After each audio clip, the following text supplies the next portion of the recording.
Hello, good morning. Jose Kachappilly official ചാനലിലേക്ക് സ്വാഗതം. നിങ്ങൾ ഒരു തൊഴിലാളിയാണോ? അല്ലെങ്കിൽ നിങ്ങൾ ഒരു സംരംഭകനാണോ? അല്ലെങ്കിൽ നിങ്ങൾ ഒരു നിക്ഷേപകനാണോ? എല്ലാ മനുഷ്യരും ഇതിലേതെങ്കിലും ഒരു അവസ്ഥയിലായിരിക്കും. ഇതിലേതെങ്കിലും ഒരു അവസ്ഥയിൽ കൂടെ കടന്നു പോകാതെ ഒരു വ്യക്തിക്ക് അവൻ്റെ സാമ്പത്തിക ജീവിതം മുൻപോട്ട് കൊണ്ടുപോകാൻ കഴിയില്ല.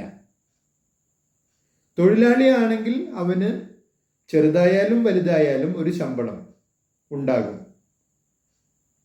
പക്ഷെ അതിന് ഒരു പരിധി ഉണ്ടാകും.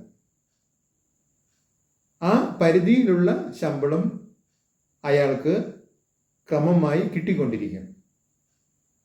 സംരംഭകൻ എന്ന് പറയുമ്പോൾ അവിടെ വരുമാനത്തിന് പരിധിയില്ല.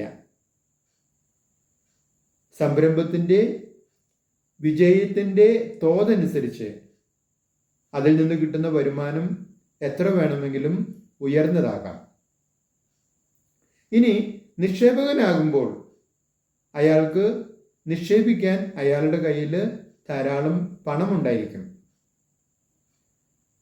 ഈ പണം അയാൾക്ക് ഇഷ്ടമുള്ള കാര്യങ്ങളിൽ നിക്ഷേപിക്കാൻ കഴിയും.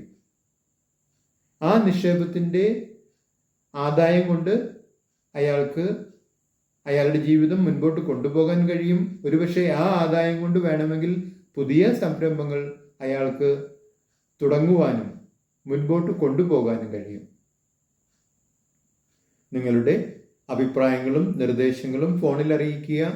നിങ്ങൾ ഈ ചാനൽ ഇഷ്ടപ്പെടുന്നുണ്ടെങ്കിൽ ലൈക്ക് ചെയ്യുക, സബ്സ്ക്രൈബ് ചെയ്യുക, എല്ലാവർക്കും ഷെയർ ചെയ്യുക.